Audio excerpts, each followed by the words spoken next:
my government is of the firm conviction that the role of the private sector in the development of our national economy is crucial. It is the very essence of our economic policy, philosophy, and has been so for 70-odd years.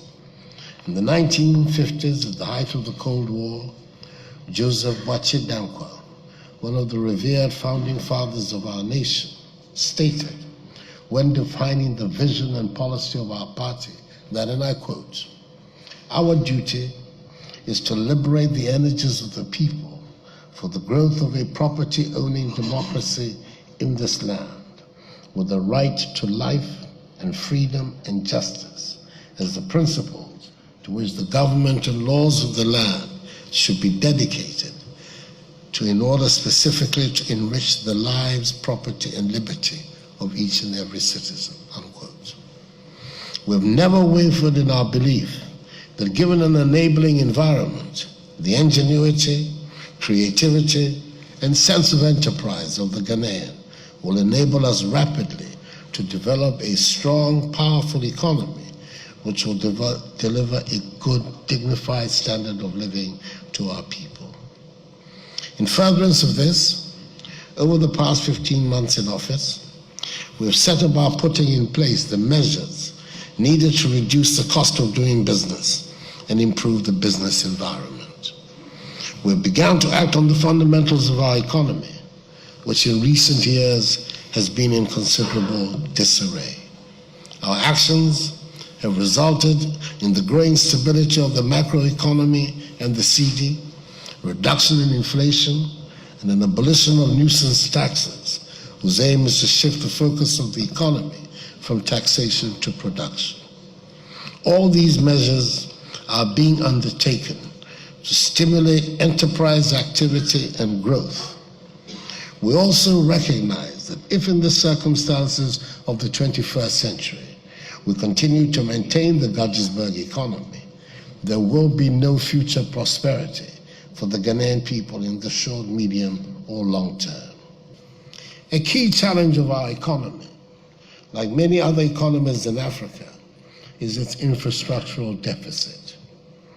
We're embarking on an aggressive public-private partnership program to attract investment in the development of both our road and railway infrastructure.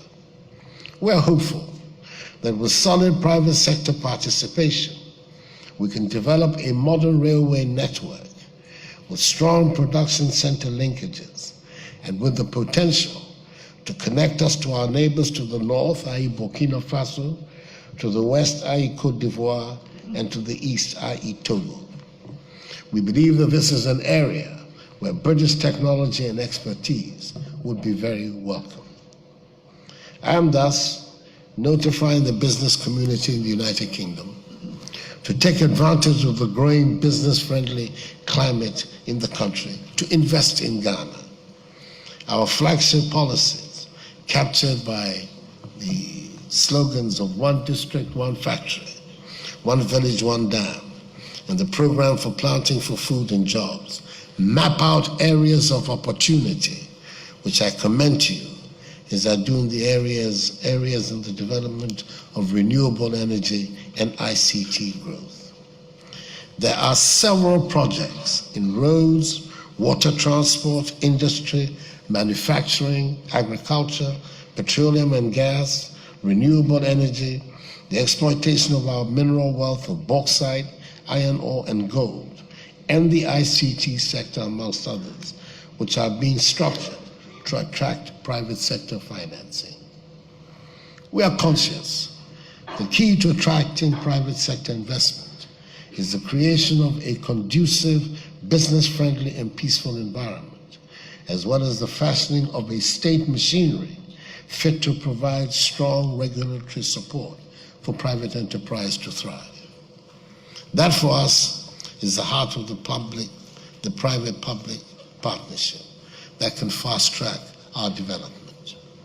A state machinery that can manage efficiently its fiscal and monetary responsibilities, that can reform its tax administration to ensure that all private sector operators discharge their full tax obligations to enhance domestic resource mobilization, and that can promote the rule of law, is our aim. Ladies and gentlemen, I'm determined that we change the economic conditions of our country for the better, to ensure that young people see it as a place of opportunities instead of the place from which they flee at the peril of their lives. We need to do all within our power to create an entrepreneurial climate to enable our young people come up with creative ideas that can be developed into businesses. Let me assure business leaders from the United Kingdom who are present this morning that Ghana is a haven of peace, security, and stability, a country where the principles of democratic accountability are now firmly entrenched in its body politic, and where the separation of powers is real to promote accountable governance. We're keen on establishing a business-friendly economy to attract foreign direct investments, to exploit our country's great potential on mutually satisfactory terms. Investments are protected in fact and in law. The rule of law in Ghana is not a slogan, but an operating principle of state development. We want to participate in the global marketplace, not on the basis of the exports of raw materials, but on the basis of things we make. We want to bring greater dignity to the lives of millions of people in Ghana. We want to build a Ghana beyond aid. I believe very strongly that Ghana is in the cusp of a new bold beginning which will repudiate the recent culture of failure.